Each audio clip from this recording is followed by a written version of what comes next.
Hi everyone, hi everyone. This is Organic Serendipity, a new show here at GIMIC Radio in the center of Brussels. I'm very happy to present this new show today. My name is Matteo Vignier, aka Matsushito. I'm with wonderful guests that I'm going to introduce a bit later on. But first of all, let's talk about this new show.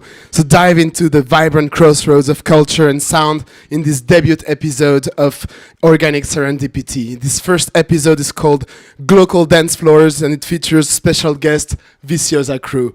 And it delves into basically the transformative power of chances in encounters in music.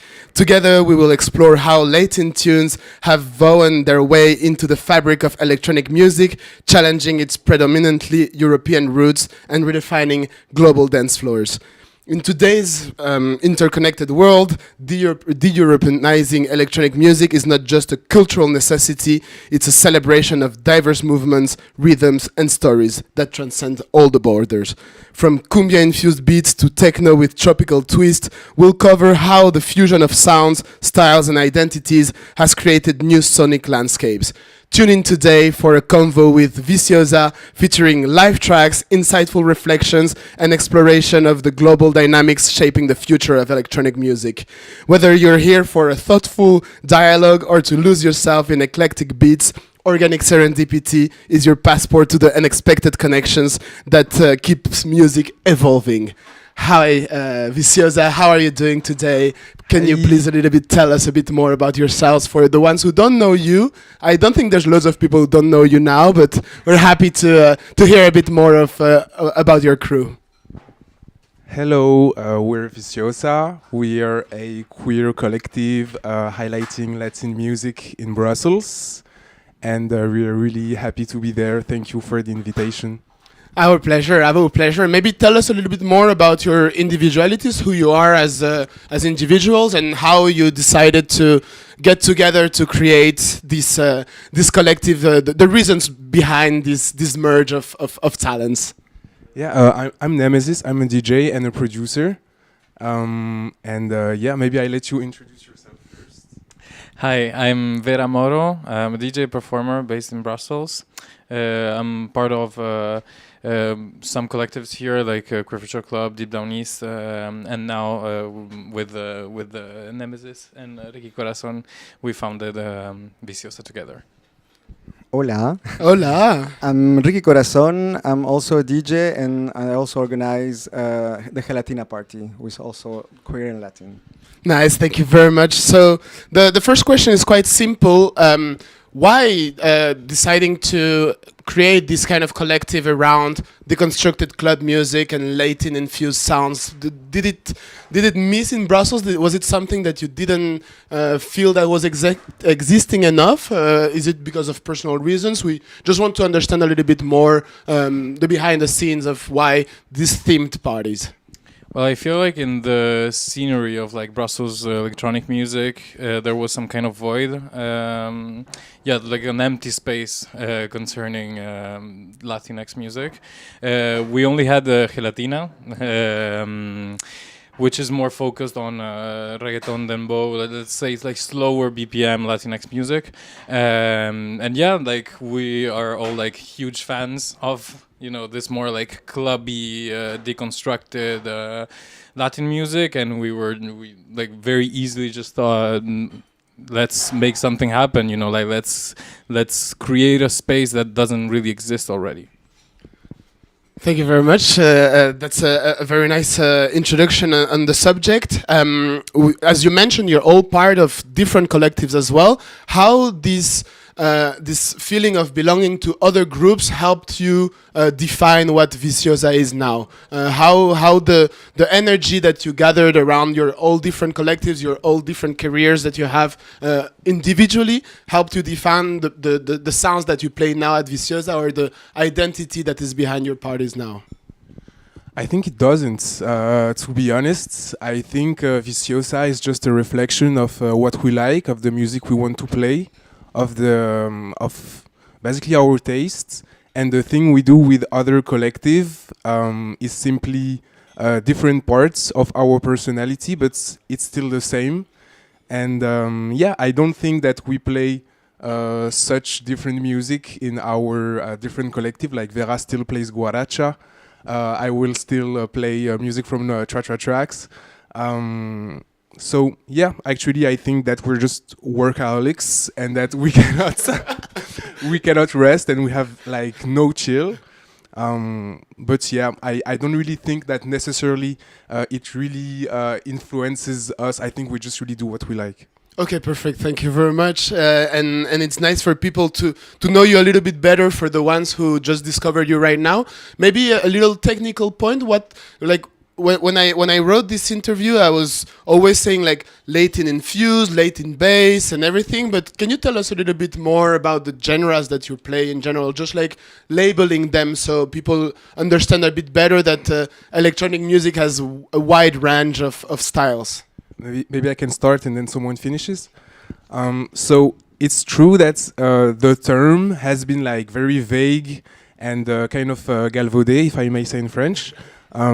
I think like something like 5-10 years ago, like they used a lot like the global scene, like global music, global club music, and it was kind of a term that would individualize a lot of music.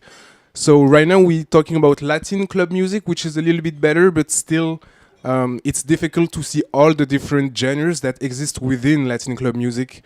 Now you can hear dembo, cumbia, neo-perreo, many different genres that actually are englobed by this term.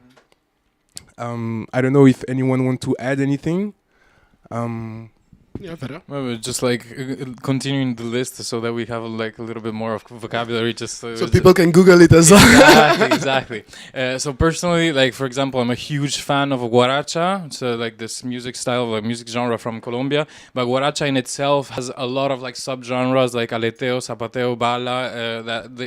Like if you don't know them, they kind of sound all the same, and then when you like actually dive into it, you realize that they're completely different. Or there's a changatuki or a raptor house from Venezuela, and it's interesting. It's important to know the difference of all of these because they all tell different stories, and they all come from like different forms of expression. They all bring different. Also, sociological, let's say, values. As for example, guaracha has always been like frowned upon as like the music of the like the poor people, of like, you know, the people from lower classes who don't have education, for example, when it's actually just super fun.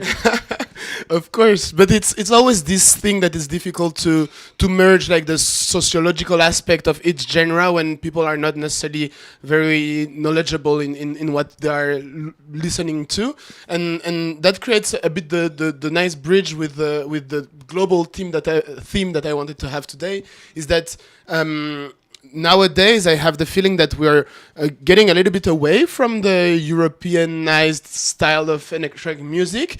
But why do you think it's important to challenge this predominant narrative that exists in electronic music, that we're pretty much Euro-centered? Why is it important for you to challenge it and to explore and to show different styles of this electronic music? I can start. Well, I think at the moment there are so many producers in Latin America that are super interesting. So it's important also to have maybe the space to give them the space to play their music.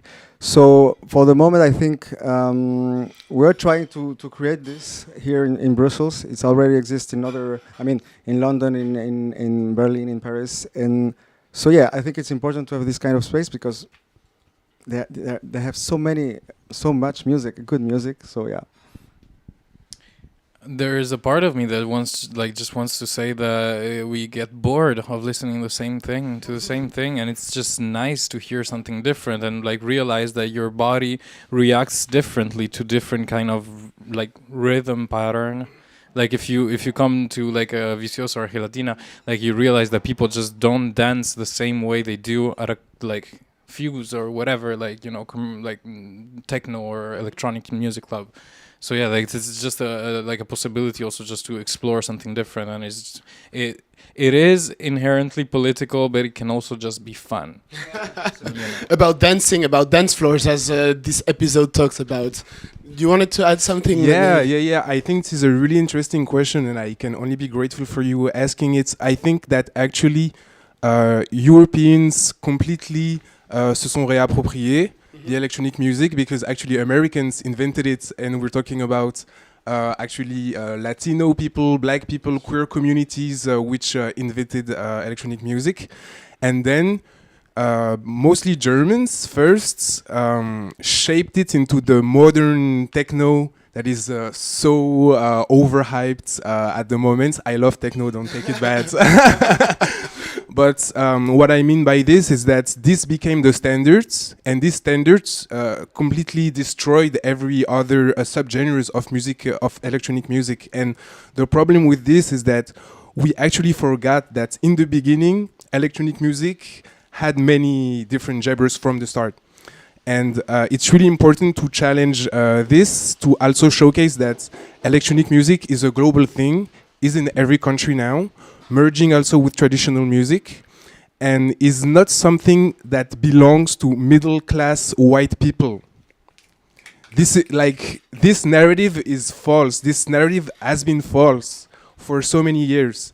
There has been electronic music in Angola in fucking 2007 named Kuduro. Like they call Angolan techno, which is not actually. Educate yourselves. But it's really important for club owners, festival, DEA, stuff like this to understand that there is actually an audience for this. There is many producers for this. These producers sometimes are super innovative. And at the moment, the most innovative continent in electronic music is Latin America. Period. Period. One of the things about this this podcast called Organic Serendipity is that also we ask guests to bring tracks that resonate with what they say. And the first track that is gonna be played by VICIOSA is a track called Bailando en la Parada del Mor from Aleroy and Lipari. It comes from Colombia, and yeah, something that was quite nice and that I wanted to highlight is that on the Bandcamp it's written that it was released on Valentine's Day, and there's a very cute sentence that says "Nuevo temita de momento para echar los picos en este día de San Valentín." So we're gonna listen to "Bailando en la Parada del Mor" from Aleroy and Lipari.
It was Bailanding in La Parada del Mor from Aleroy and Lipari, and you have actually a bit of a fact about this track, right?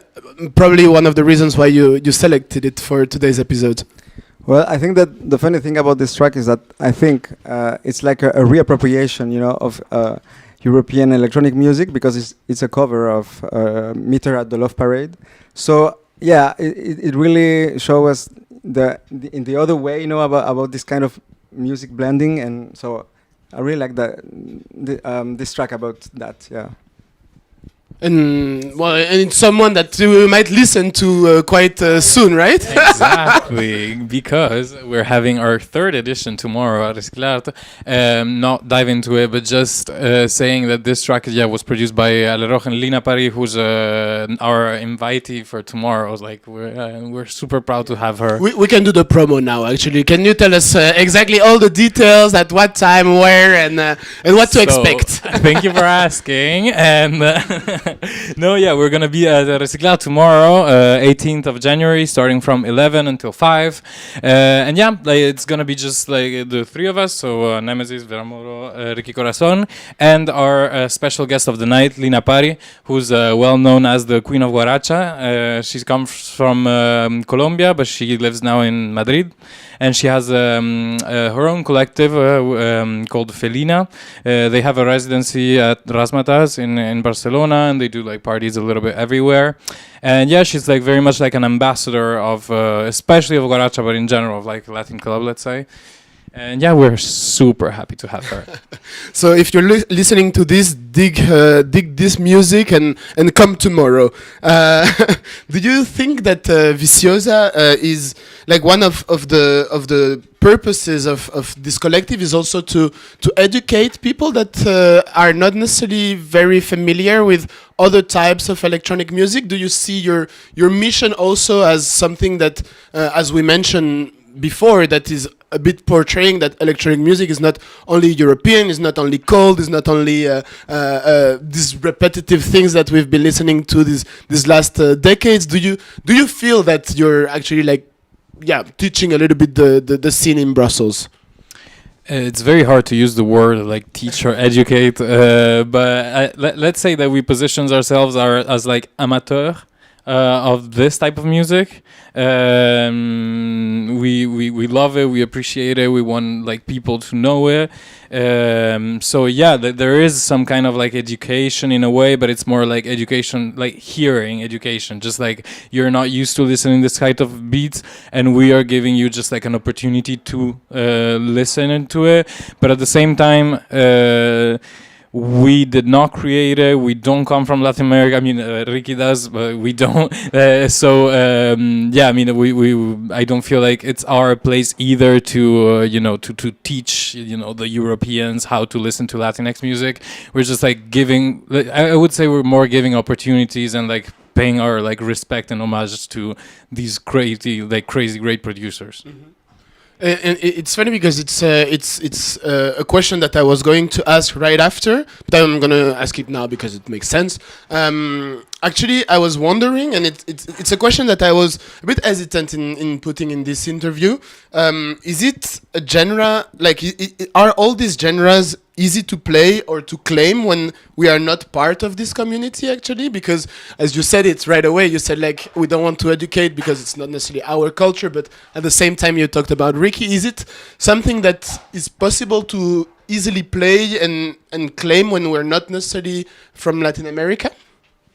I can start and then but I just want to say that like let's say the cultural appropriation has always been like a huge like matter of discussion between the three of us, like way before creating actually the collective. It's like the first thing that we actually talked about together, and like trying to find a way how to like like showcase this work and this art without it's impossible not to take advantage, in a way, because at the end of the day we are on the lineups, like we earn some kind, we don't earn money with this, low key, like high key, but it's more like we know that it's more like earning the recognition of having done something for sure. So like we are always trying to like find a balance between all of these things. Mm-hmm. Just say that.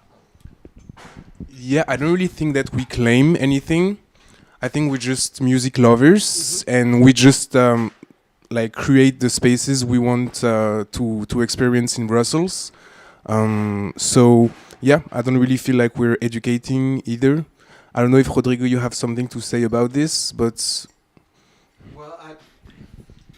Well, yeah, I don't know. Actually, maybe I don't know if educating is a good word, but you know, even in the Latin community, sometimes they don't know this kind of music. I mean, sometimes they're also like they stay with the classic music, you know, maybe the reggaeton and all of this, and now when you play Latin club, they are like, oh, what is it? Or it's not really Latin music, but actually it is because it's made by producers in Latin America. So sometimes it's also interesting to see that even you know the Latin community can be sometimes a bit like I don't know astonished by this or yeah.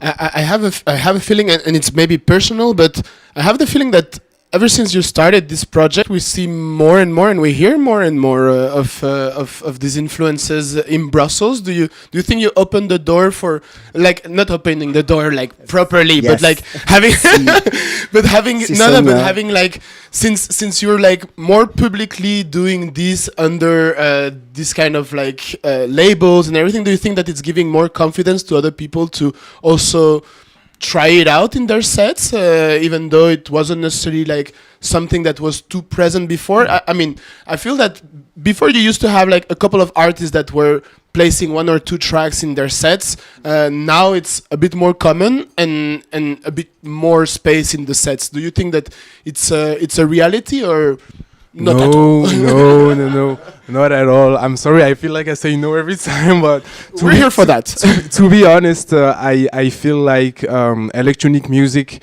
is just at its stage where finally people are not only looking at Europe producers. So a lot of DJs in Brussels play Latin music now.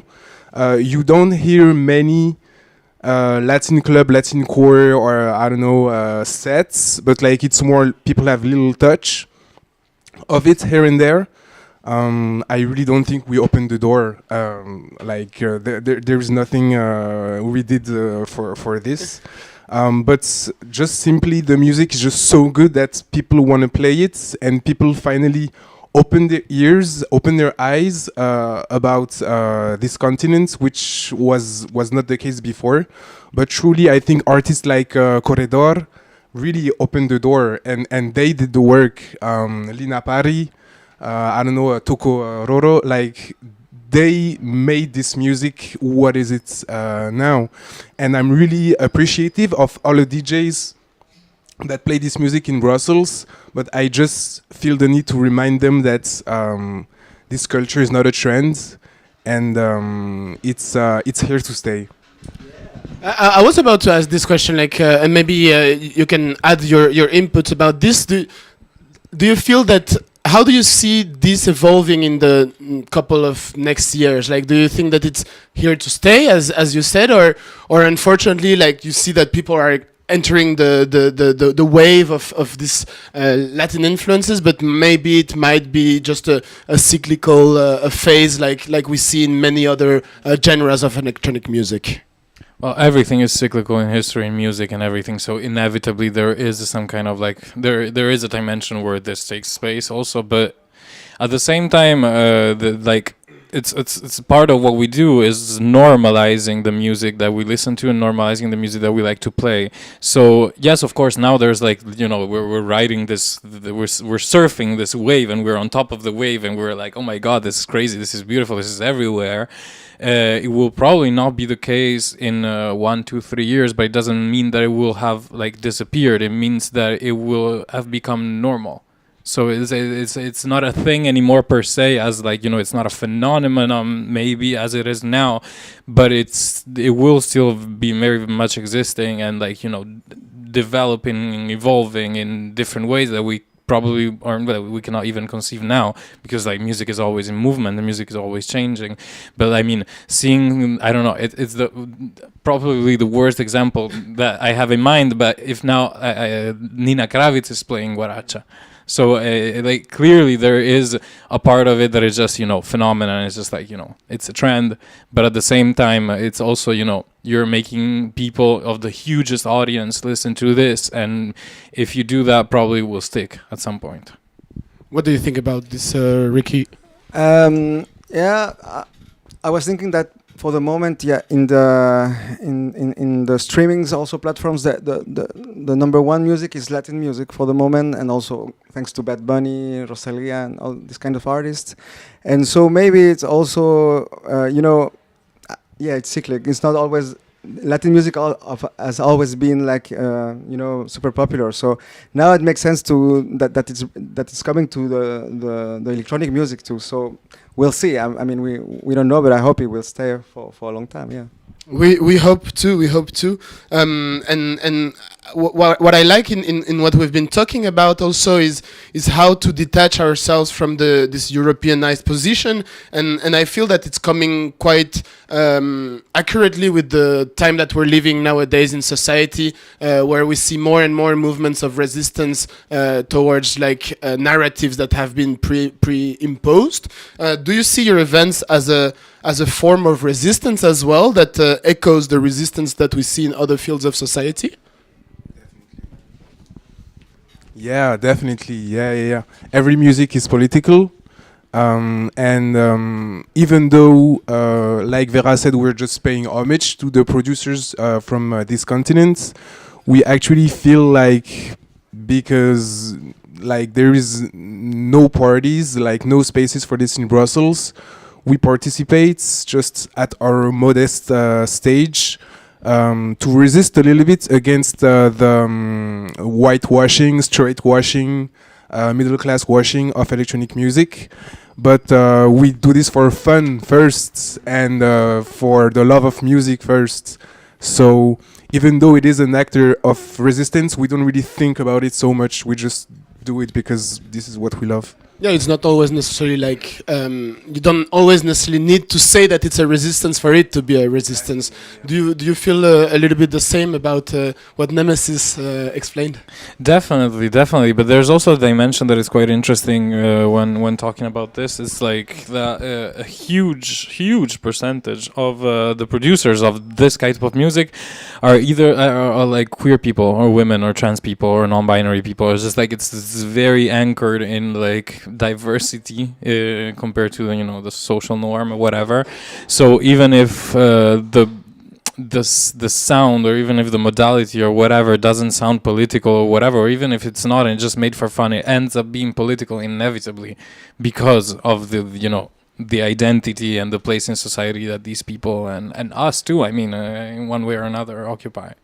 And now that you talk about this, it comes to me an example, and I wanted to have your opinion on that. We see more and more, as you mentioned a little bit, people profiting from this trend, and we see it with big corporations. For instance, we see more and more boiler rooms in Venezuela. We saw one in Syria. We saw one in places that, in general, we wouldn't see them that much. Do you feel that it's paying tribute to something that has always existed, or at the same time it's benefiting from something for a commercial purpose too? Yeah, it wasn't in the script. It's tricky, but one thing doesn't come without the other. I mean, it's like it's always like I personally I think it's great that a platform like Boiler Room gives space in Caracas where there's like huge like low-key civil war going on, huge like political mess, and like people are like literally dying, and a platform like Boiler Room who could do their events literally anywhere else and earn probably much more money and recognition by inviting Marlon Hofstad and whatever other huge white guy, and they decided to do it there and to invite Arca, to invite DJ Babatar, to invite the people who actually invented these like styles, like this kind of music. And the same that they did in Ciudad de Mexico, like only cumbia, and then there was another one, I don't remember, it was only salsa. And it's like, honestly, I personally find it great. Of course, there's like capitalism is there, and it plays a role, but as it does in everywhere else, I mean, it's. But I totally agree, and it's always nice to put the spotlight on something at the end of the day, because from the underground exists also to counter what is mainstream. So happy to hear this. Let's play the second song that you brought us today, which is Teke Teke from Ana Lucia. Up.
It was Teke Teke from Ana Lucia. Thank you very much for these selections. By the way, I'm pretty sure that everyone will enjoy all this if they don't necessarily know that much about this sphere of electronic music. Before going into maybe a more promo angle, I was curious to hear from you who have all very different backgrounds and put loads of identity in your sets. What would be an advice that you would give to young producers, young DJs that want to put their heritage and their identity in sets, but end up a bit stuck in the 130 BPM norm and very Europeanized centered electronic music? it's difficult to come from a place where I can teach people, but I would just say to be yourself and to be sincere in what you do. I think this is really important. I always come back to this very naive idea of just express the things you went through, just what's part of your identity. If people don't get it, they don't. It's not a failure. It takes courage to be yourself, but I think at the end of the day, this is the only way to be happy. So, yeah, getting a bit philosophical for nothing, but But it's good for also mental health for people to feel that they're playing something nice, and there will always be someone who listens to your set somewhere, even if it's one listener. It's already something, no? No, but I honestly think that as a younger self, I remember seeing myself being a very, very young DJ. I'm old now, you should know. Always asking the question, okay, how can I play this coupé décalé track in my techno sets without scaring the white people? I come from a small city in Strasbourg, like coupé décalé is a monster there. And like when I see my younger self, I just want to tell this person, like, just be who you are, like just be sincere. Like if you like coupé décalé, just play it, and if they don't get it, they don't. And to be honest, I think that this is the only way through. Is I it don't know something? if Vera wants to add anything or? Yeah. Well, I cannot really talk about me expressing my origins or whatever because I'm Italian and there's virtually no Italian electronic music scene or Italo disco. yeah, it's a vibe. It's not my vibe, but it's a vibe. We're not here to criticize any genre. We I love just want like, of to course, say. please. Last time it happened to me again.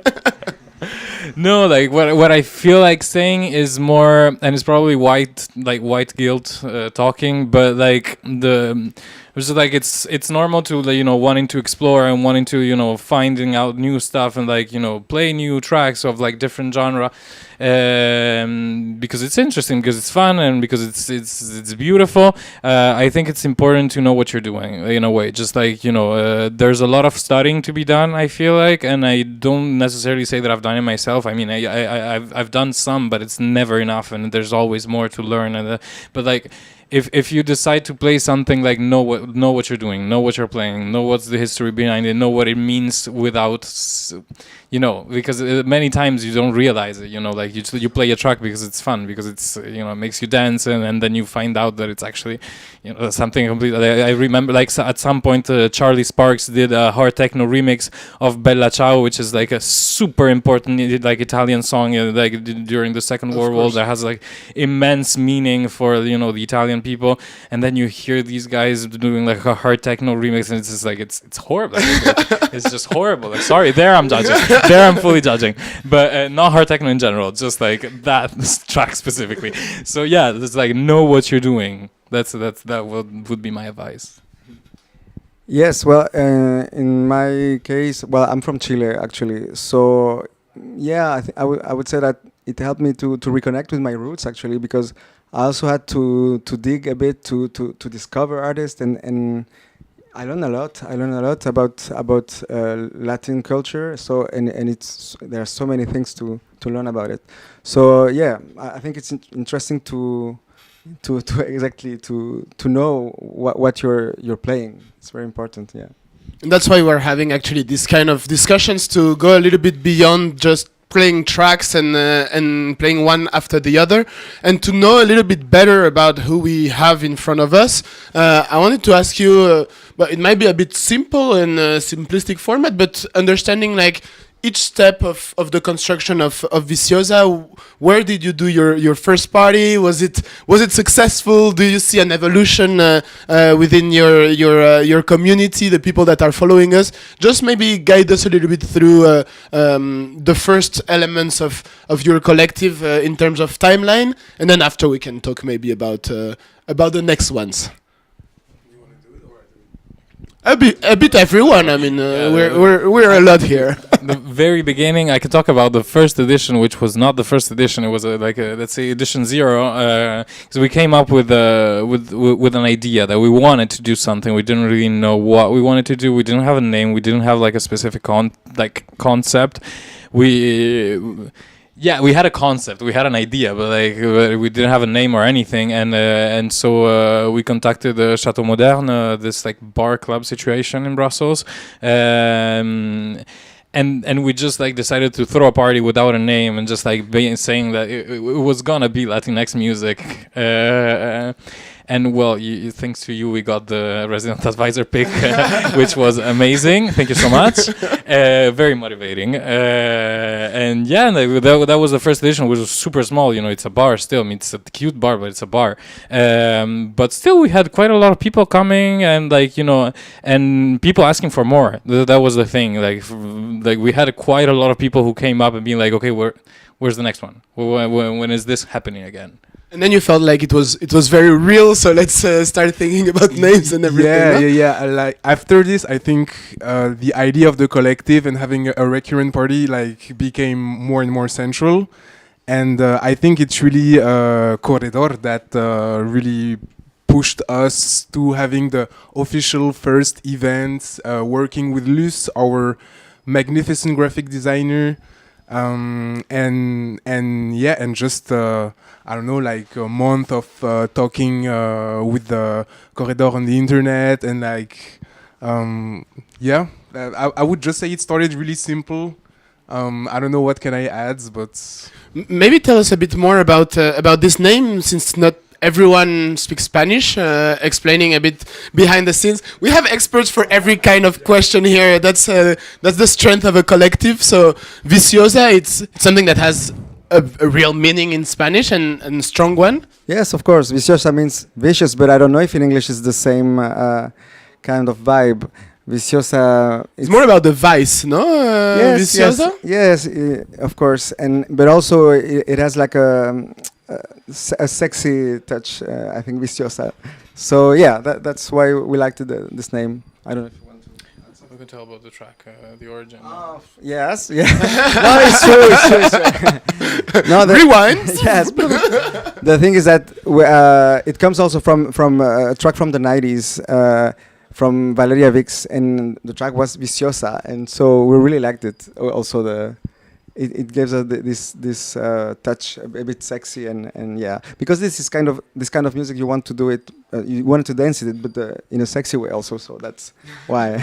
So now you know why VICIOSA, and you understand a bit more about what to expect when you go to these parties. And talking about expectations, what can we expect to find besides the party that is happening tomorrow?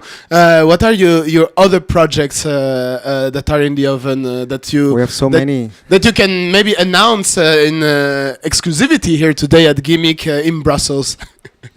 So, are you ready? Like, there's a lot of stuff happening. Like, I don't know, lately it has been quite crazy because we have encountered quite a lot of, excitement and like, like people want to work with us, and people like started proposing things, and we were like, are you serious? Like, you're actually proposing this to us? Like, for real? And because every time we were like, yeah, we're super surprised by the interest that people show about the project. So now we can say that for sure tomorrow Reciclart. Then it has not been announced yet, but it's happening. We're hosting a stage at Celebration of Life mini festival at Trix in Antwerp on the 15th of March, with a very nice invitee from Barcelona. Teasing. A little teasing. And then there will be much more stuff happening in 2025. There's some things that are confirmed, others that are in the making, but we're gonna... What we can say? Well, probably have a little trip to Paris very soon, like beginning of summer. And then we can tease there's gonna be like something big happening in Brussels around September, like a big event for a much bigger, like larger capacity. We cannot really say more because everything is in the making, the bookings are in the making, there's nothing that is really sure, but it is gonna happen, it's gonna be big, and we are gonna need a lot of support on that one. So follow them quite closely because big things are coming. But actually, I was also a bit curious to know, like, because not every city is as advanced in terms of diversity, in terms of diversity of genres and everything. Do you think that VICIOSA is something that can export itself away from Brussels? Is it something that you already thought? We hope to. Yes, we hope to. Yeah, we would love to. I think it will happen. I hope that it will happen. It's if the work is done good, like it will happen.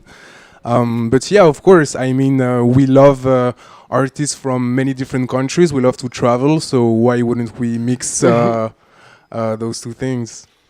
And how now maybe it's more of a question in terms of individualities, but how do you see Brussels evolve in the next couple of years? Like from the inside, it's like we often hear about people debating about this from the outside, more from the perspective of the crowd, saying like, oh, I like this evolving in this direction, I like this evolving in this direction. But I feel that it's not necessarily something that we hear that much from the people who are making this scene. Do you feel that it's evolving on the right direction, or there's still some things that have to be modified for it to freely express itself in terms of the electronic music scene? In terms of music, I really love what's happening right now. So I love all the genres blending. In terms of safety, I think a lot of progress has been done. Still not perfect, but it's a little bit better. In terms of business, in my opinion, it's going a bit bad. Like club culture is going through this rough phase. Like the big DJs takes more and more money, leaving less for actually the little DJs. The promoters from the big club, from the festival, they actually struggle to have a long-term viable business model. So I really don't know what is the future of Brussels. What I can tell is that the level of DJing is getting higher every year. There is so much more new artists, good music being put out every day. So this is really stimulating. I just hope that we will have new spaces, new venues, new clubs. I hope that... Listen to these people, listen to this, we did more. This is really, really important because we also need little spaces. We need like spaces that are intimate, that are community driven, That are safe, that are politically engaged, and we need actually a more diverse offer in terms of artistic direction from the clubs. It means we have to get out a little bit from the Berlin techno direction. We have to delve a little bit from the minimal techno direction. We had a lot of this. We love this. This is enough. I think it's time for us to evolve as a scene. There is a lot of different genres. Music electronic is so rich. Let's just stop focusing on the little niche that has been financially rentable until now. bankable, yeah, of course.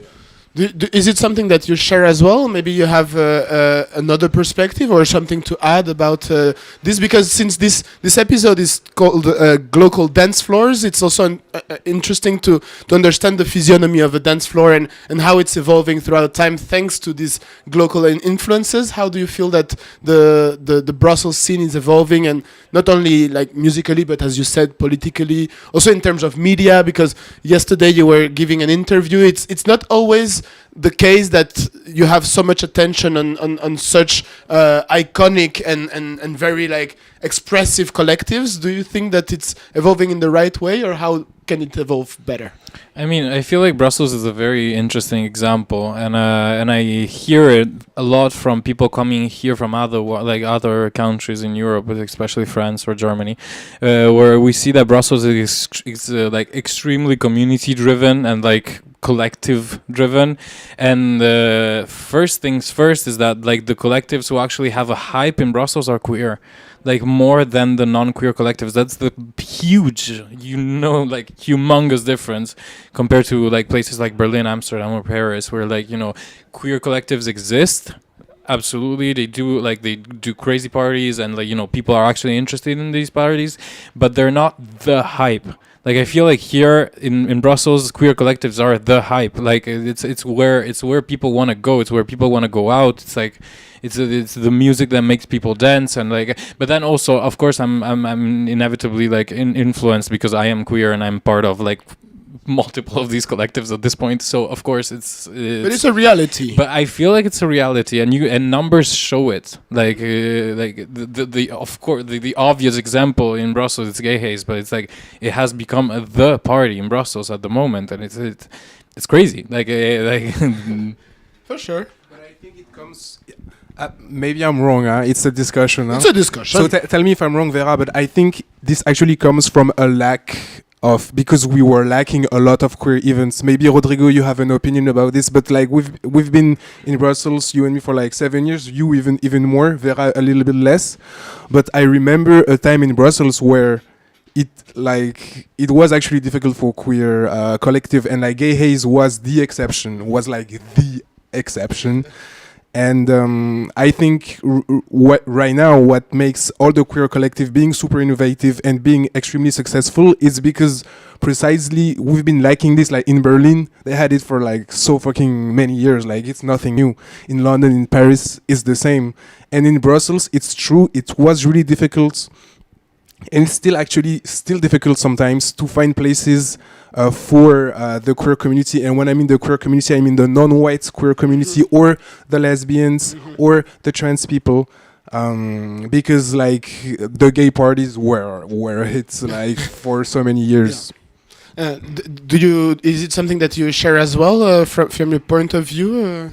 Well, I think that I have a little experience about this kind of parties, Latin parties, because I was making gelatina for a long time now. But when I stopped this party, nothing came up.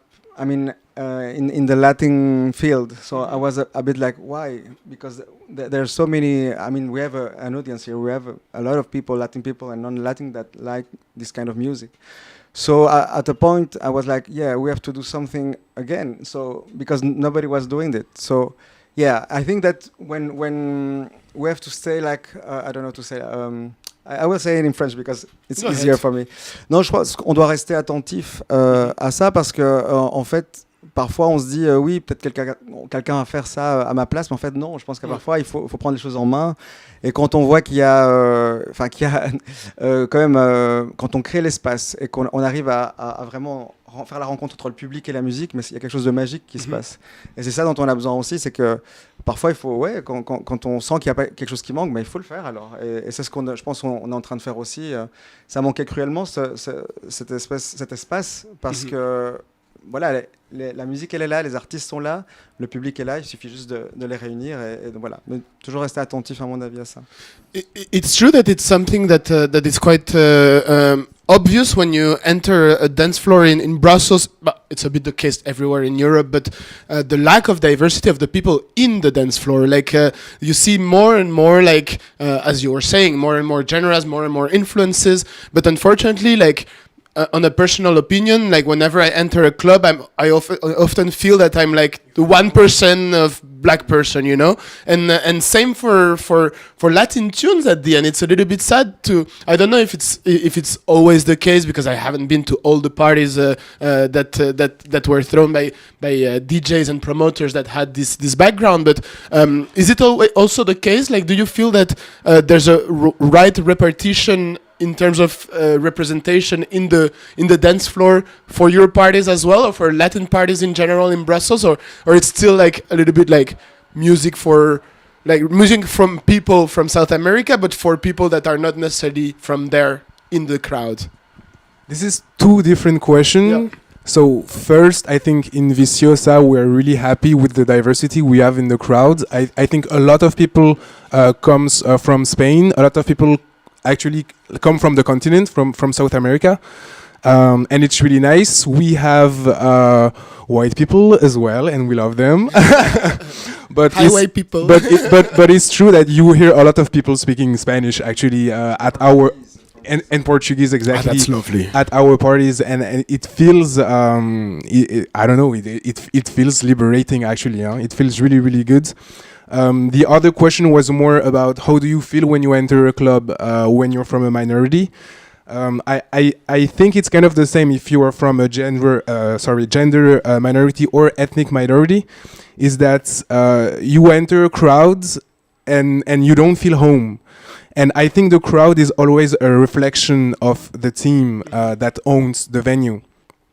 If in the program, the programmers, if in the direction there is no people from minorities, then this will translate in every little choices that the venue will make.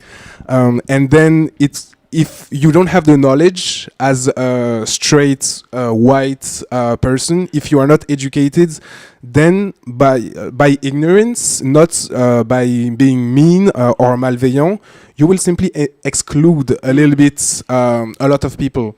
And this is what is happening in electronic music right now. This is one thing that we try a little bit to fight with this party. And yeah, that's it. And we really encourage people from all minorities to come to VICIOSA and to feel like welcome. Yeah, exactly. and safe. And safe, and that's a good priority. Thank you very much for being the first guest of Organic Serendipity. This was the first episode, and you can find everything on socials, on GIMIC, on YouTube, and follow please the account of VICIOSA. Go to their parties, be aware of the history of this music, and thank you very much for listening. Always keep an eye open and an attentive ear to what's going on in the scene and around. It was Organic Serendipity. Thank you very much. ICONICA, icónica, ICONICA, icónica, ICONICA, icónica, ICONICA, icónica, ICONICA, icónica, ICONICA, icónica, ICONICA, icónica, ICONICA.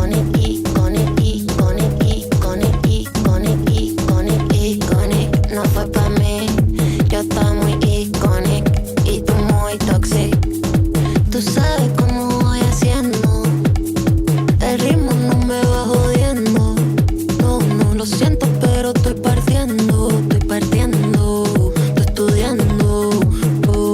Icónica, yo no soy tu baby ya, porque sabes que no puedes con una como yo. Soy muy icónica, una bitch como yo, sabe dónde siempre va y dónde no le va a dar.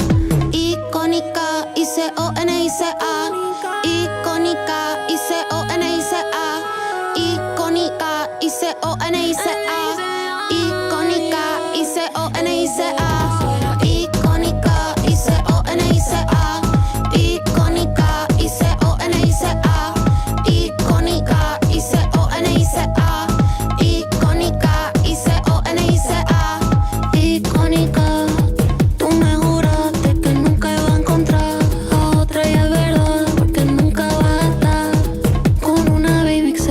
ICONICA. Nunca más vas a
icónica, icónica, icónica, icónica, icónica, icónica, icónica.